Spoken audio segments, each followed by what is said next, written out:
really looking forward to sort of kicking off. It sounds like there's a packed agenda for today. We're excited to talk about perhaps one of the hottest topics in data today. I don't think that there's potentially a more controversial topic than data mesh. And lucky us, we do have the data mesh whisperer here, Scott O'Leary, who's actually had experience working with customers who are implementing or trying to implement data mesh in practice. And I think that's perhaps one of the most exciting developments that we're seeing, is that folks are actually starting to adopt some of this. And so looking forward to talking more about that. We'll kick off with some introductions here, brief introduction about myself and Scott, and then we'll spend a little bit of time actually introducing what the data mesh is and kind of the high level concepts and sort of the theory behind it. And then we'll actually talk about some of the sort of early developments that we're seeing, some of the early feedback, and perhaps a few things that might be relevant for your organization that we can help demystify and uncover some of the mystery. So just a little bit about myself. My name is Barr. I'm the CEO and co-founder of Monte Carlo. We're creator of the data observability category. And just a little bit of background about myself. Prior to Monte Carlo, led operations, data and analytics at a company called Gainsight, which pioneered customer success. So a lot of my energy, and I get excited by spending time with customers. And just a fun fact about myself, I am a big Bruce Willis fan. Can't wait to go back to seeing movies in real life and perhaps catching a few more of those. I'll let Scott introduce himself now briefly as well. Thanks, Barr. Yeah, so I'm Scott O'Leary. Barr likes to call me the data mesh whisperer, but I am a solutions engineering lead here at Monte Carlo. Came on board a little bit over a year ago as the first customer-facing hire. So helped our first couple dozen customers get up and running on Monte Carlo. Before that, I spent about 4 years at a company called Segment. That was after I left, acquired by Twilio. I think those were related. Before that, spent some time in ad tech at MediaMath.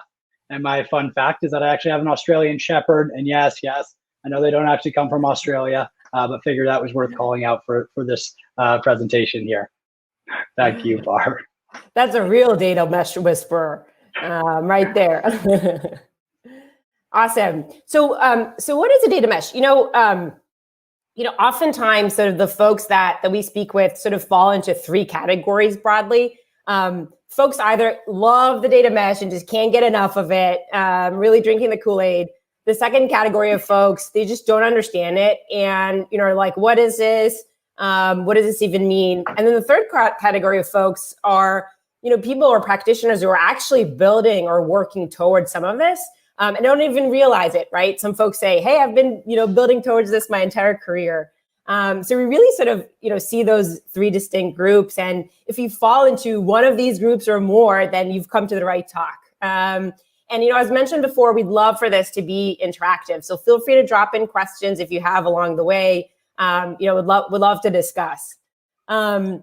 So clearly, this is sort of a broad topic and there's a lot to cover. I will say that Zhamak Dehghani, actually the founder of the data mesh, probably does, far more justice to this topic than I ever could.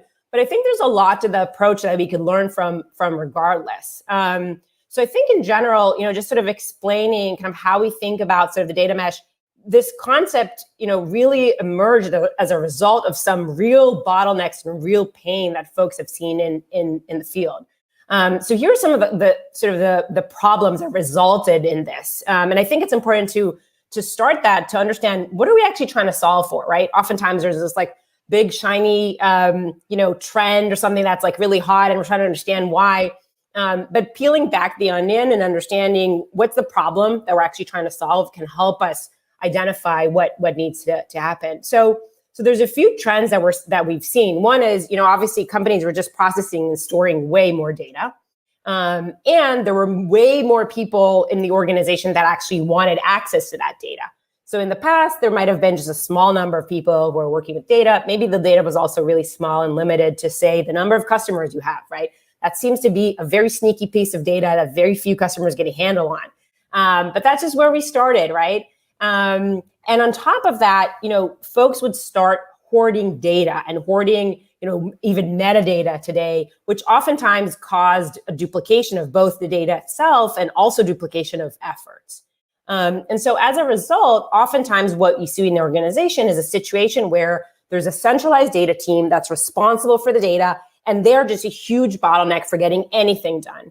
And really, if you want to launch a new data product, maybe, launch a new marketing campaign, maybe launch a new recommendation system, whatever it is that you'd like to actually put in production, you're actually bottlenecked by, a long period of time. It might be months or sometimes a full year to wait until you actually get access to the right data and to the right people to understand how to work with that data.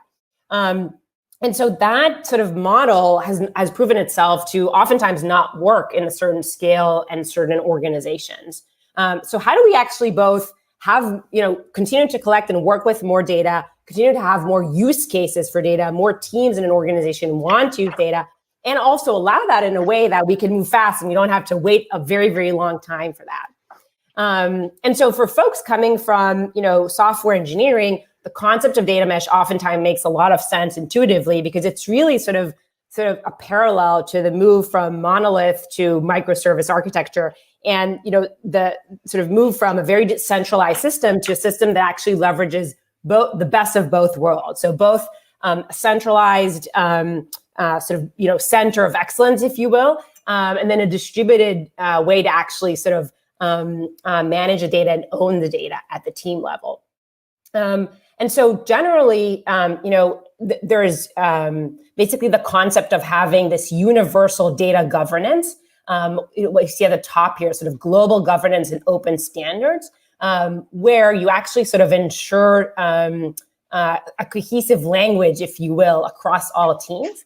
And then on top of that, you have domain-specific teams or domain-specific data that's actually owned by specific teams. So you can see here, domains, internal data pipeline in each of these sort of different organizations. And so what this basically means is that regardless of where the data is produced or how it's transformed, we're basically following the same set of governance principles across the board in terms of how the data is actually used, how it's cataloged, how it can be discovered. And so that allows sort of a shared language to make sure that we're using the right data set, we're using the right field, we're using the right sort of metrics, if you will, but each data team or each domain-specific data team can actually sort of run with the specific use case for their needs. Next slide. Awesome. So there's sort of three core principles that data mesh really builds on, and we touched a little bit about them, but just to spell them out here, and I'll explain in a second why these are important. The first, as I mentioned, domain-oriented data owners and pipelines, meaning recognizing that different domains, for example, marketing, sales, product, et cetera, actually are responsible for their data. So there's no longer just a single centralized team that owns all of data, but rather different teams take ownership of their data. Now, the second part here, the self-serve functionality, is actually key to enabling the first part. It's actually completely impossible to ask folks, hey, you're going to own this data, but to do that without the ability to answer really basic questions about the data, like where is this data coming from and who's using this data. Teams, domain-oriented data teams, need to be able to actually answer those questions, those very fundamental questions, in a self-serve way. And then the third part, sort of the interoperability and standardization of communications, really what this means, this goes back to sort of having this shared language, right? And so that sort of allows sort of the best of both worlds, if you will. So, the question to ask ourselves here is each domain speaking the same language when it comes to data? So a specific example is, do we have sort of concrete alignment on, say, SLAs for quality, right? Do we have a shared language to define what does high quality data look like? Do we have a method to define those SLAs and to ensure that all of the data domains and the data that we use actually follow that? And so with that in mind, what does this actually mean? We'll share some specific examples, but we've seen sort of plenty of companies, folks like JP Morgan and HelloFresh and Zalando and Intuit are actually implementing some of this or on their path of implementation.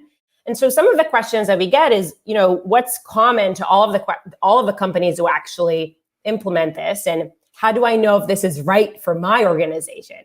And for that, we actually, next slide, please. We actually put together, a couple of questions that folks ask themselves, or some considerations, to think about whether this is the right paradigm for you. For some folks, they're like, totally get it and would want to implement this from day one. And for other folks, there's a lot of questioning around, what does this look like in reality? How practical is this for our organization? What is it going to take to do this? And so some common themes that we see across, folks that we work with is, first of all, how many data sources do you actually have and across the company? And are those all sort of managed in a centralized way or not, right? The second is around the size of the data team. There are very many different roles, including analysts, engineers, and product managers. What is the sort of all the various folks actually own managing the data? Another important key consideration is how many folks are actually consuming or relying on that data, right? Is it sort of really kind of solely focused on marketing team use cases, or is it more sort of across the board? And we have, many functional teams that are actually using data, whether, to power new products or to actually drive their internal decision making. And also thinking about the future trajectory of this. Is the number of data domains going to increase over time or decrease, right? And then the fourth one here is around data engineering bottlenecks, which I sort of referred to earlier. But how frequently is it that the team is actually a bottleneck to the implementation of some of these data products? And the sort of another way to ask this is, how faster can we or should we be able to move as an organization when it comes to developing data? And then finally, data governance, another sort of buzzword, if you will. But the question is, how much of a priority is data governance for your organization? How important is that, if at all, today? And so, sort of as a litmus test, if you sort of feel the pain sort of around these, and the trajectory is largely that all of these are going to grow and increase in or exacerbate, then oftentimes these are the instances where we see sort of folks turn to questions like, is there a better way for us to structure the organization, or a better way for us to structure how we manage data in a way that will enable us to move faster? And those are often the times where data mesh actually sort of comes up as sort of an idea. In the next slide, so one of the big questions that really come into play when we think about data mesh is, what does this look like? We talked about, what does this look like in reality, right? In implementing. And oftentimes, actually, and this is potentially good news or bad news, depending on how you think about it. Oftentimes, the bottlenecks actually have to do with people and people's buy-in with this concepts, people's buy-in to, I would call it sort of drive, change management across the organization. And it's not always the case that data teams have buy-in for the concept of data mesh. One of the first steps that really helps to unlock some of these discussion is to actually work through something that we sort of call a RACI. So RACI, a RACI matrix, RACI, stands for R is for responsible, A is for accountable, C is for consulted, and I is informed. And the idea, this is just an example that you're seeing here in the slide, but the idea is, can you sort of take that concept and help use that to clarify who actually has ownership on what parts of the data lifecycle across the different data personas, if you will. And so on the left-hand side, you sort of see, sort of a handful of data-specific use cases. So like, who's responsible for ensuring data compliance? Who's responsible for maintaining high data quality in the organization? Oftentimes, these questions are unanswered, and it's completely not clear who's doing that. And that gets even messier in the concept of data mesh. And on the top here, you see the different personas. So a chief data officer, a BI team, an analytics team, data engineering team. And for each organization, filling out sort of who's accountable, who's responsible, who's consultant, and who's informed really varies. Varies by the maturity of the organization, by where they are in their data journey, by the aspirations of the data team going forward. So again, this really depends. But I will say that we've seen that this is sort of a helpful tool, if you will, for folks to start the conversation on ownership. Because in the end of the day, I think a lot of questions around the data mesh, there's a lot of it around the technology and how do we actually enable it. But there's also a lot around people and ownership and how collaboration sort of pans out. So with that in mind, I think I'm going to hand over to Scott to walk us through some more details here. All you, Scott. Awesome. Thank you, Barr. Barr talked about a lot of concepts there about kind of responsibility and accountability and about the kind of need for when you're deploying a data mesh for your kind of domain owners and users of data to actually trust that data. And so when we think about this question, like how do you trust your data? How do you trust your data mesh? We think about how we can learn from best practices from a lot of our friends in the DevOps and software engineering and site reliability engineering world. So that's what I'm going to dig into here a little bit.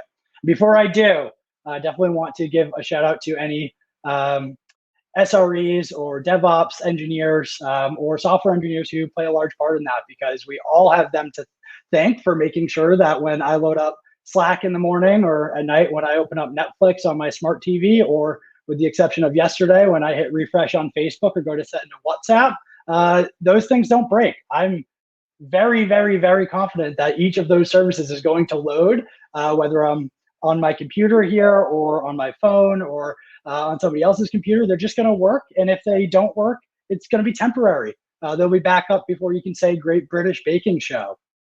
So these DevOps engineers, these site reliability engineers, these folks are responsible for building, maintaining, and fixing anything that breaks at nearly every company that has a digital presence. That is pretty much every company these days. And I'm sure we have some of these in the crowd. So thank you to all you DevOps engineers out there. And so at the end of the day, what are these folks responsible for? These DevOps engineers, these site reliability engineers, they're responsible for uptime, for ensuring that the software works when a user, whether that's a human or a machine, makes a request or loads something in a browser, that's going to be there. And software engineers and DevOps engineers actually kind of borrowed from the OGs, who are the SREs from Internet 1.0, and they use a lot of those same kind of workflows and best practices to make sure that those applications are running as expected and that the uptime is high. And what's that mean? That Facebook.com is going to load when you hit enter, or that WhatsApp message is going to send when you're making plans with your friends after the pandemic and the lockdowns are done. So before we kind of dive into the parallels between DevOps and data observability here, just want to kind of clarify a few things. So first of all, if you think back to kind of the rise of DevOps as a critical component of any software organization, the one thing that you need to keep in mind here is that the need for DevOps and really for kind of distributed observability, what came hand in hand with the move from monolithic applications to a more microservices powered architecture. And with that kind of the distribution of those systems, of those applications into microservices, observability became incredibly important because those DevOps teams, they can't fly blind. They need to maintain a constant pulse on the health of all of their systems, whether those are APIs or CDNs and anything in between. And more specifically, observability speaks to that need, the need to monitor all of these services, to track everything that happens within those services, to be able to triage incidents to prevent that downtime or to remediate that downtime as quickly as possible. And as a result, there was a internet industry-wide shift to observability engineering, whether you call it observability engineering or DevOps or still call it site reliability engineering. This requirement to have engineers who are responsible for maintaining that application uptime is just critical. It's second language to software engineers now, and you would be hard pressed to find any type of engineering team that doesn't use some kind of application observability or monitoring system. So to get into this a little bit deeper, there's really kind of three core pillars in application or DevOps observability that you can see up here top left. You have metrics, you have traces, and you have logs. And to break those down a little bit, metrics are really just that kind of numeric representation of data measured over time. So things like the response time of an API that's critical to some workflow in your application. Your logs, those are your kind of event records. What actually happened at any given time? When Scott made a request from his apartment in Southern California, which servers did it go to? How long did it take? What did those servers respond with, et cetera, et cetera? And these give context to what's going on. Those metrics without context are pretty useless, frankly. And those traces help with that context because this is kind of the causally related events. So how you tie all of those logs together. What happened first? What happened second? What happened third? That led to me either getting a successful response from Netflix that allows me to watch Squid Games, or I get that come back later. Sorry, we're down, which is can be very frustrating. But luckily, folks at those companies are usually pretty good at keeping things up.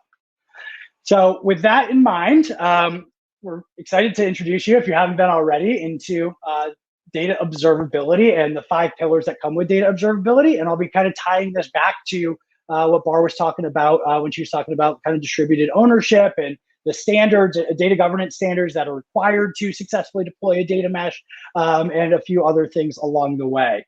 And I hope nobody gets offended by this, but we at Monte Carlo, especially after kind of digging in on what we call data downtime and data observability over the past couple of years, we think data engineering is somewhere between 6 and 10 years behind software engineering in terms of managing the reliability of these data systems. And like I said before, you'd be hard pressed to find an engineering team that doesn't use something like New Relic or Datadog and PagerDuty as well to understand whether or not their applications are healthy and to get alerted when they're not healthy.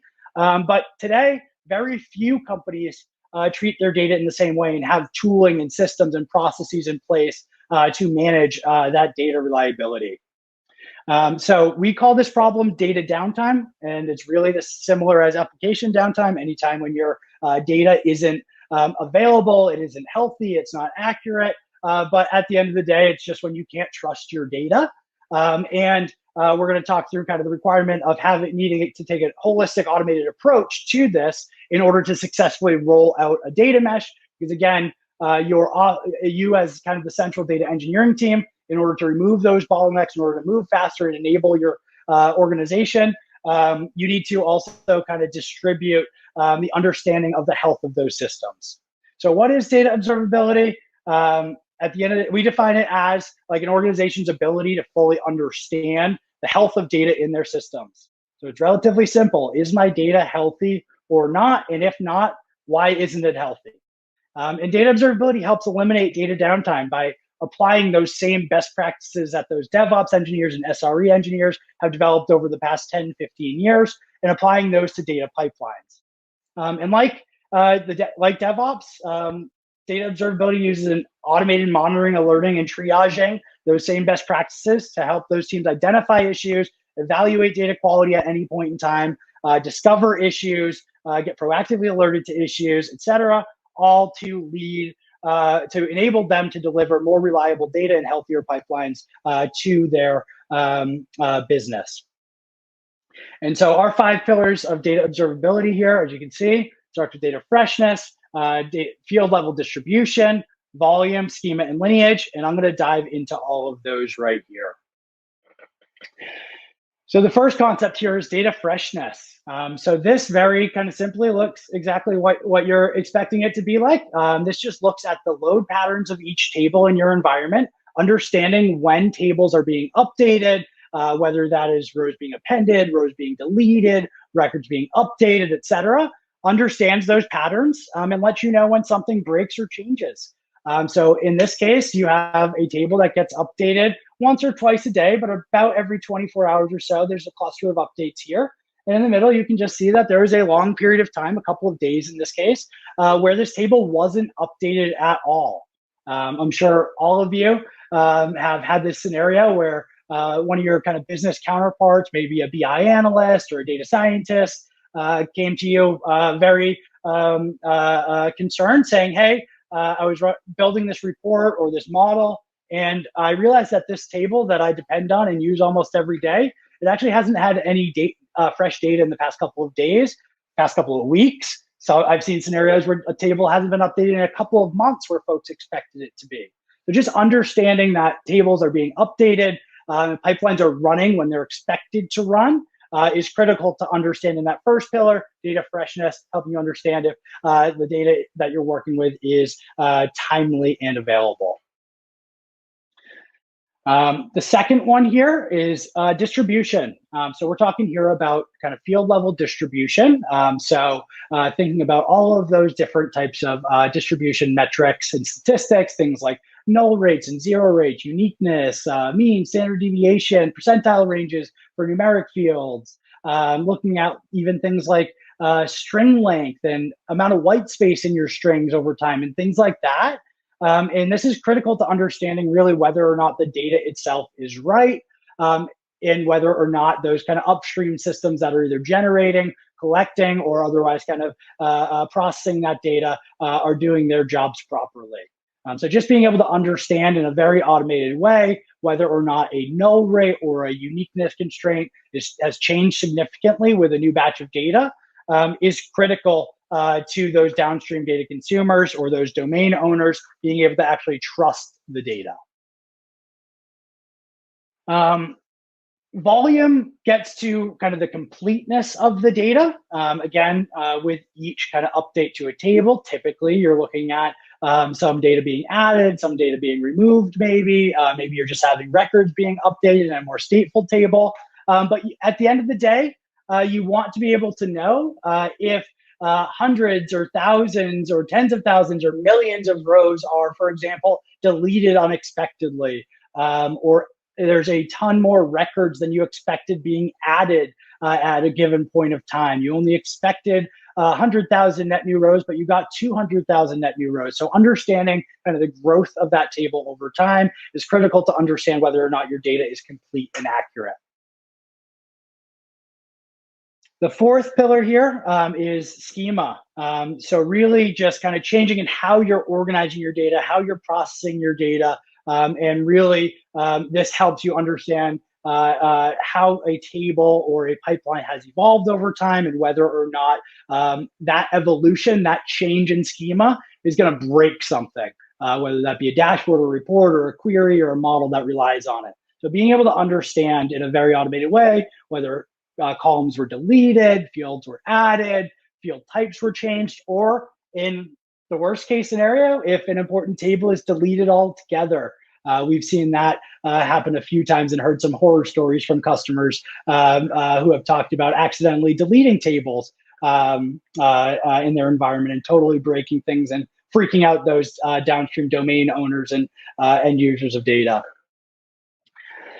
And then the last piece here is lineage. So being able to understand kind of where does this data come from? How is it generated? Who produces it? What produces it? And then being able to understand how is it being used downstream? And this is critical for a few reasons. First, just understanding the end-to-end flow. Where is this data coming from and where is it going downstream is critical to kind of help a domain owner manage change in that environment. You don't want to change the schema on this this table here because you know it's going to break this looker view. But as long as you understand that, you can go tell the person who owns this looker view, hey, I'm going to change this field name or this field type. You're going to have to update that welcome dashboard view. Easy. Everybody's on the same page. It's easy to manage that type of change. But it's also super critical to understand this downstream impact when something actually breaks. There's nothing worse for the data engineers that we talk to than somebody flagging an issue or a system flagging an issue, them spending hours or days or weeks resolving that issue, only to find out a couple weeks or months later that, hey, nobody actually uses that table at all. You just wasted 2 days fixing a table that hasn't been queried since 2019. Or understanding, on the other hand, that, hey, we got this alert that a table is out of date or that the volume is off, and this powers the critical CEO dashboards or marketing operations dashboards. Understanding that downstream impact is critical, and that is a core component of DevOps. And in our very humble opinion, that's a core component of being able to kind of build these distributed data mesh systems as well, because that context isn't shared across all of the stakeholders that are working with that data mesh.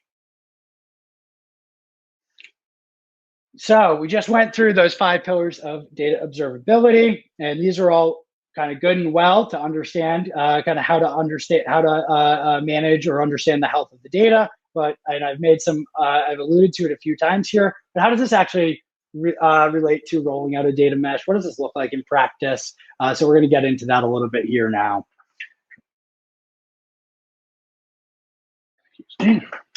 Great. So the first piece here, and this is kind of more of a recommendation than anything, because we've seen a handful of failed or struggling data mesh rollouts kind of fall short because of a few things that we're going to call out. So take these as recommendations. But the first one here, again, Barr talked a lot about, I've talked a good amount about kind of this accountability and responsibility, and how do you actually kind of distribute accountability across a distributed data team. You have to start by just prioritizing that domain-driven accountability. So teams need to understand which domain or domains they're responsible for, and they need to be able to understand which assets fall into their domain so that they can take a look at it. We do this in the Monte Carlo platform by just enabling teams to self-service create these observability domains.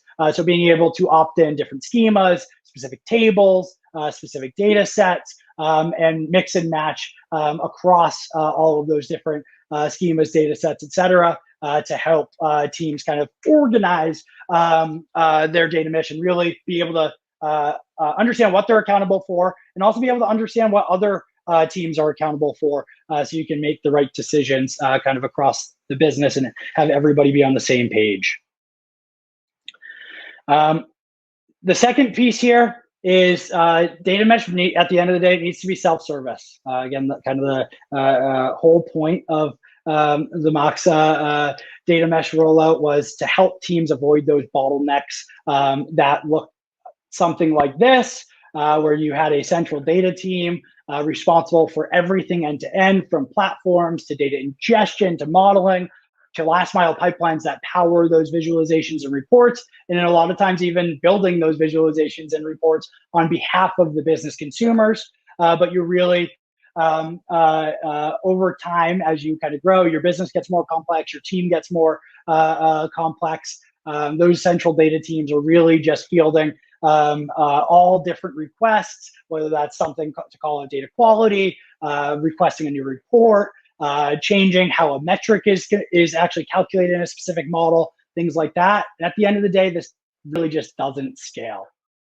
So being very deliberate in how you build that self-service data platform is critical to a successful kind of data mesh rollout here. And it starts kind of with that infrastructure, including like data observability and monitoring tooling, being able to kind of ingest data, schedule pipeline updates, have your teams model data directly within the platform, report directly by querying the platform, really making sure all those platform capabilities are kind of standardized to some extent across the organization and made available to those end data consumers. Only then are you really enabling those domain owners and domain teams to build data products, which again, that's the whole point of kind of us being here and talking about data mesh. We want to enable, prevent those bottlenecks and enable domain specific teams to build data products and actually get value out of the data that's being ingested and processed in your platform.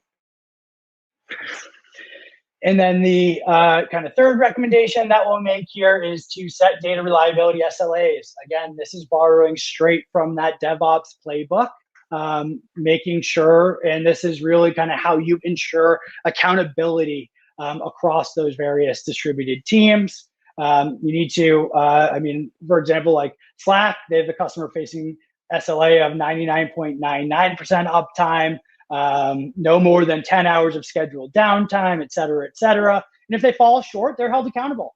You as a customer, you get credits if that isn't held true. You don't have to pay them as much. You get something in return for it because for something like Slack, that is business critical. I'm on it all day, every day, and I'm sure most of you are as well. And the same should apply to data.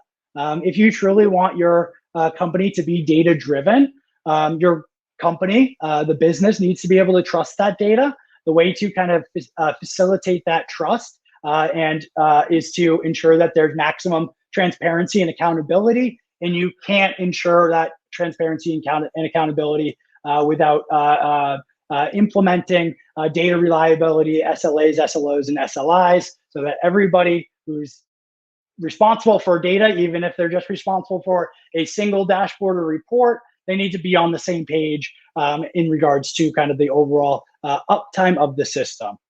So this is really to kind of build that trust and strengthen the relationships between all of those distributed teams. And we found this to be critical to successfully rolling out data mesh in pursuit of building a truly data-driven organization. And then the kind of fourth recommendation that we'll make here from our learnings, working with dozens of customers and kind of rolling this out, is to really understand what your most important assets are. We call these key assets, but you really need to understand what tables and pipelines are being updated all the time, who's using them, how often they're being queried, how many downstream dependencies do they have? Do they have any downstream dashboards or reports? Are those downstream dashboards and reports important? Things like that is really critical in understanding how important any given asset is. And this isn't just an exercise to kind of put this in some internal wiki and have everybody look at it. This is so that you can go back again and set those SLAs, SLOs, and SLIs on those data sets that actually matter. Again, kind of the curse of that gift and the curse, I should say, of that self-service data platform is that all of your data professionals, your analysts, your data scientists, your data engineers, your technical BI folks, they're able to go in and create their own pipelines, process data any way they want. But that also leads to a lot of bloat. There's a lot of tables that get created for ad hoc things. There's pipelines that get created for ad hoc things or for persistent things that get spun down quickly. And you can't really expect to maintain uptime of every table in your environment. We have customers with 5, 10, 30, 200,000 unique tables in their environment. And one of the kind of things that we really learned, we didn't know this a year and a half ago. We learned this in the past 6, 9, 12 months, is that a lot of teams don't understand what their most important tables are. So this is really, really critical as well to being able to kind of roll out a successful data mesh program. And then finally, kind of the last recommendation here is to invest in a data reliability lifecycle.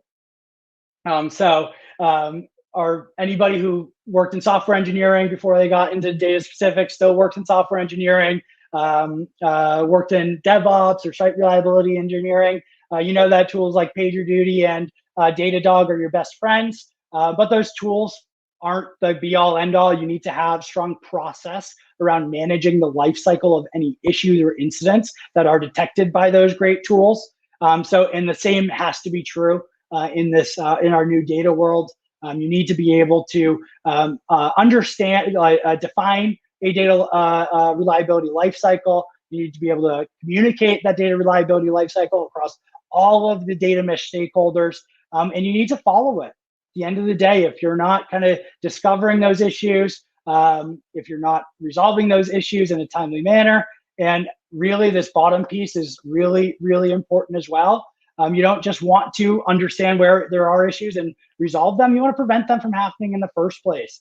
So investing in that full life cycle is critical to building data trust. And as we've talked to at length already, that trust and accountability is really, really critical to rolling out a successful data mesh program and platform that's going to enable your company to really become data-driven and accelerate their utilization of data for critical business decisions.